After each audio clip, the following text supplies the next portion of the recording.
Shalom. Shalom. First and foremost, I want to give all of the praises and the glory to the Most High and His Son, Yahweh, Baal Shem Yahushai, Baal Shem Barakah Quadash.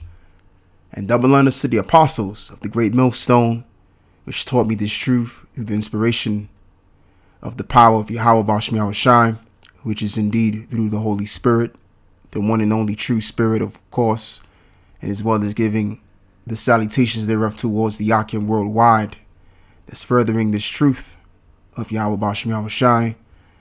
And it's the brother Laban, once again coming at you with another video. And shalom to the brothers and as well as the sisters as well that support what we say on the side. And what I want to get into is addressing also this good thing which has happened. But you know, is it going to be good for a long duration of time to the point where eventually they're going to wind up building on their country because they found this gold? You know, what my take to this is the fact that, you know, Esau's in power right now and Esau runs the planet. And, you know, speaking of Uganda declared their independence in 1963, but then afterwards happened to be under the Commonwealth of the United Kingdom, which is down here in England. So, you know, what I'm thinking is eventually England is going to want to be involved in this thing right here of the 31 million tons of gold, basically. You know, that's just my thing. I think to believe eventually Britain wants a piece of this gold, or if possible, all of it, you know, knowing the character of Esau, according to the book of Jeremiah 49, which I'll get in a moment. But anyway, let's read this. It says, Uganda says exploration results shows it has 31 million tons of gold ore, which I believe makes up to be about maybe 12 to 13 trillion, if my memory serves me correctly on that. So we'll go as far as to read Uganda on Wednesday said recent exploration surveys has shown it has gold ore deposits of about 31 million tons. And it wants to attract big investors to develop the sectors hitherto dominated by small wildcat miners. Over the last 2 years, aerial exploration was done across the country, followed by geophysical and geochemical surveys and analysis.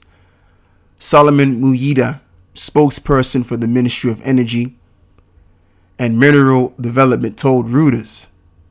Muyida said an estimated 320,158 tons of refined gold could be extracted from the 31 million tons of ore. Most of the deposits were discovered in Karamojo, a parched, sprawling area in the country's northeastern corner on the border of Kenya. Large reserves were also found in eastern, central, and western area of the East African country. Muyida said Wagagai, a Chinese company, had set up a mine in Busia in eastern Uganda, and it was expected to start production this year. Wagagai had invested 200 million, and he said, and his mine will have a refining unit. And you got to also keep in mind that China has businesses down there, and you know, they have a portion of you know, basically running the land, or a portion of the land that they have under their foot. And as well as you have England, that's basically got Uganda for themselves, being that Uganda is the Commonwealth for the United Kingdom. All right, but overall, Esau is going to find their way to get a piece of this gold, and if not, possibly all of it. All right, and I just want to begin by reading the book of Genesis 27, and we're going to begin by reading verse 39. And as it reads, and Isaac his father answered and said unto him, Behold, thy dwelling shall be the fatness of the earth and the dew of heaven from above. Right? And this is referencing the blessing of Esau, which in all reality What happened was, when you read the story, Jacob supplanted Esau from their birthright. And eventually Isaac blessed Esau with another blessing, and that was that blessing that they would rule with the sword, and with that being the case, they would have the fatness of the earth. So now let's look up this word fatness in the Hebrew. And the word is Mashama1, or Mashama1 if I'm correct. I believe it's Mashama1. So it goes to say fatness, fat piece, fertile place, richly prepared food, fatness, fat pieces, oil, olive oil, fatness, stout, vigorous, fertile spots or places. So you have places in Africa that's liquidated in gold, as you just found in Uganda, and as well as you have an abundance of oil in Africa, certain parts of the country. And guess what? Esau has possessions over these resources. They've set up manufacturing plants to enrich their businesses and to basically send this oil or all of these resources back home, enriching in their economy. This is what we have today, and you wonder why Africa is not doing economically well as it's supposed to, being that it's abundant in resources, natural resources, so much so that their own people can be overly well off in supporting themselves. But what's happening in Africa, and that's not to say that, because you got some parts of Africa that's beautiful, man. Like, people are living good. Certain parts of Africa, people are living pretty good. But the average folk in Africa is not doing so good. The economy is not good at all in Africa, as it is equivalent to the Western world, basically. And that's because you have, and what I wanted to say, like I said, and I want to just recap on my train of thought. Like I was saying, Africa is ridden with all kinds of resources, man, that the people themselves can sell between one another, and they'll be well off, to the point where they don't need any other nation to help support them at all. All right. But what's happened is Esau has come up in there and set up manufacturing plants and has possessions of all of their resources, basically extracting all of the resources from Africa, sucking it dry. And this is why, the economy is pretty poor down there.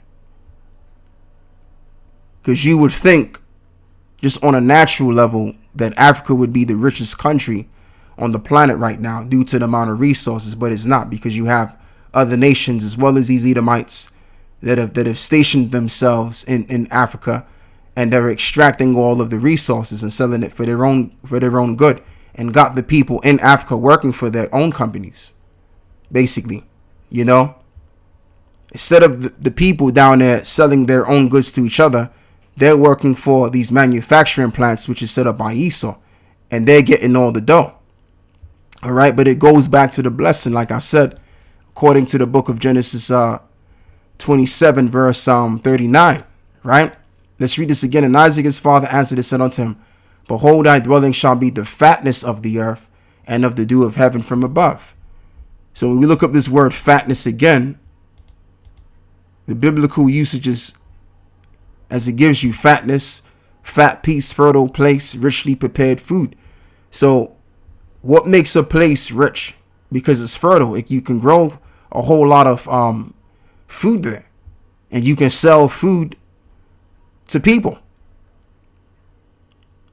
So if you have a large portion of land where you're able to sell food to people, you're going to be rich off that land, basically, because that's the land basically is the origin of wealth.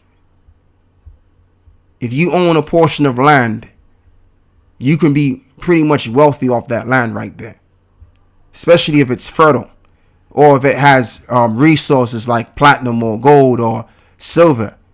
You got wealth on you right there, just based off that part of land. But Esau has what? The fatness.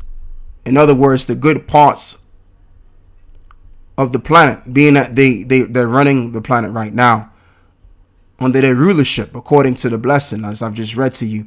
And I just want to also read the book of Daniel, the 4th chapter,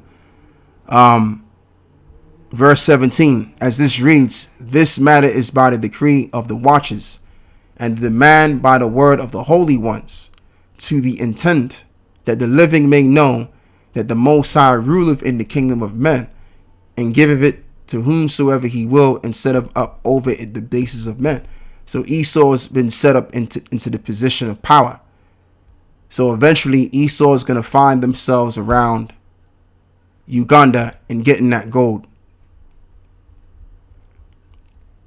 You know, that's what I see happening, because like I said, Uganda is basically under the vibration of England, due to it being a commonwealth for the UK. And prior before it declared its independence, they were under the British rule even at that time. But most of these countries that so-called declared their independence are not independent.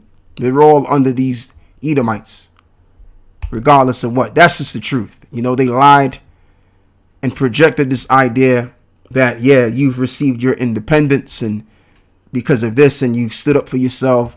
But no, none of these countries are independent. All of these countries are under Esau, some kind of way, fashion. All right. Even the education systems. Esau is behind all of that, including.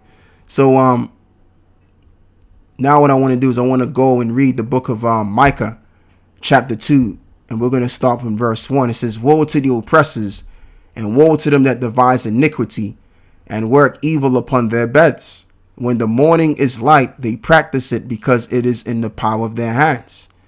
So eventually what's going to happen in some time is that the people of Uganda will face some sort of oppression,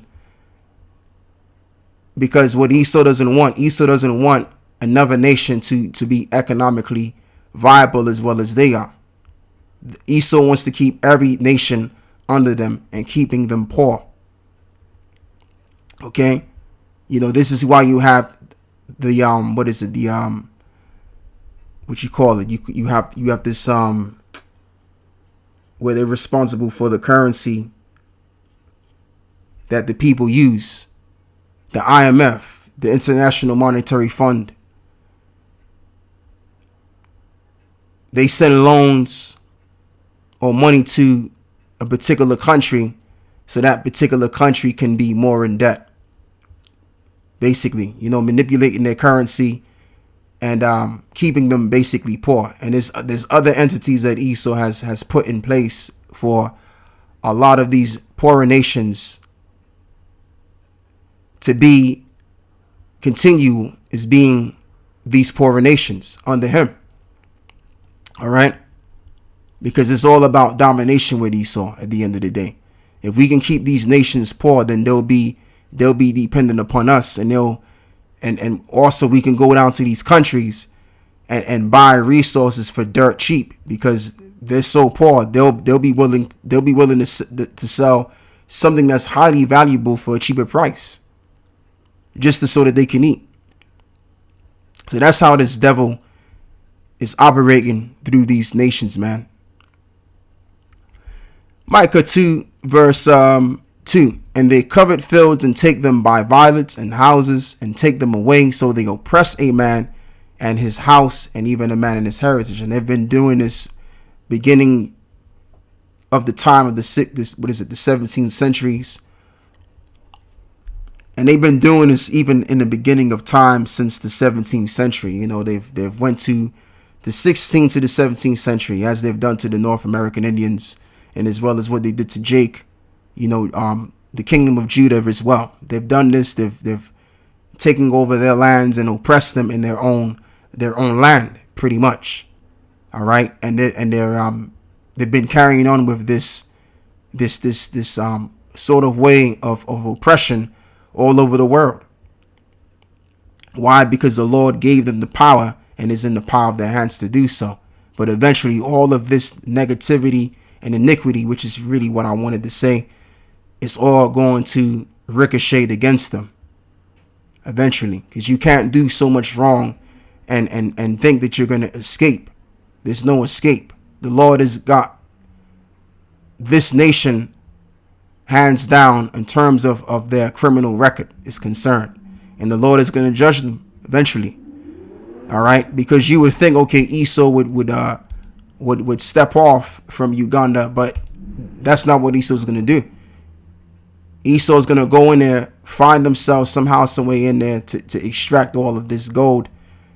And like I said, you would think that Esau would take a step back and say, you know what, Uganda's pretty poor, so let these people use that gold to boost up their economy. Nope, we're going to go in there and we're going to take what's theirs so that we can enrich ourselves at the end of the day. Because as far as they're concerned, you're just human resources, and you're only here on the planet to enrich us and us only. That's the mindset. They have this ruling class mentality of you're just human resource and you cannot possibly enrich yourself. All right. You need us. We want to keep you down so that you can be dependent upon us, so that you do as you're told. And that's the bottom line. And we continue to triumph over you and to make decisions for you because we know what's best for you. All right. Meanwhile, they're taking your shit. Anyway, so that's pretty much it on that. And speaking of that, let me read verse 3. So therefore, thus saith the Lord, behold, against this family do I devise an evil, from which ye shall not remove your necks, and neither shall ye go haughtily, for this time is evil. So this is going into something else. So let's get and read the book. Let's read the book of Jeremiah 49 and verse 9. So this is basically the attributes, or one out of many attributes of Esau. This is how they are. So let's begin by reading verse 7. Concerning Edom, thus saith the Lord, Yahweh host, is wisdom no more in Teman? Is their counsel perished from the prudent, and is their wisdom vanished? I mean, all you got to do is take a look around at your presidents and your prime ministers. I mean, they done lost. They're like the least wisest out of all of these prime ministers, and it just goes to show you the estate of the bankers, because the bankers, we know, control these politicians. The politicians really have no power, genuine power, really, because if they really did, they would have done things in their own way, and that's what would have happened. But like I said, I mean, when you look at these prime ministers and your current presidents, which control supposedly the greatest lands of the world, or corporations of the world for that matter, they're all a bunch of idiots, if you ask me. So is there any more wisdom found in Teman, as it is written? All right. Well, I mean, I said it differently, but I'm going to read it again. Thus said the Lord of hosts, is wisdom no more in Teman? Is counsels perished from the prudent? Is their wisdom vanished? Flee ye, turn back, and dwell deep, O inhabitants of Dedan. For I will bring the calamity of Esau upon him, and the time that I will visit him. This is the point, if grape gatherers come to thee, would they not leave some gleaning grapes? If thieves by night, they will destroy until they have enough. And that's their personality. If they spot some gold, they're taking all of it. They're not going to leave some for the nation that they're taking it from. They're going to just spoil all of it for their own selves. Because one thing about Esau, what they love to do is they love to hoard everybody else's goods, man. And that's how they continue being over people. So if we get more of your resources, then you'll be more reliant on us, because we're going to make you more lacking in resources. Therefore, you can't rely on yourself. And if we have all of your resources, you're going to rely on us. You're going to have to depend on us. And that's what Esau wants. Esau gets a kick out of stealing all of your shit and disempowering you, basically. Say that word. But I'm very confident that Esau is going to get into this land here. And they're going to find their way getting this gold, man. Somehow, somebody going to figure something out. They're going to use their manipulation tactics. They're going to be as diplomatic as probably possible. And they're going to get access to that gold. All right. This is Esau's rulership right now. Esau got the power right now. So, Esau's going to find themselves potentially of grabbing this gold, man. So anyway, that's all I have to read for this. First and foremost, I want to give all of the praises and the glory to the Most High and His Son, Yahweh, Ba'ashem Yahweh Shai, Ba'ashem Rukah Kwadash. And with that, I say Shalom.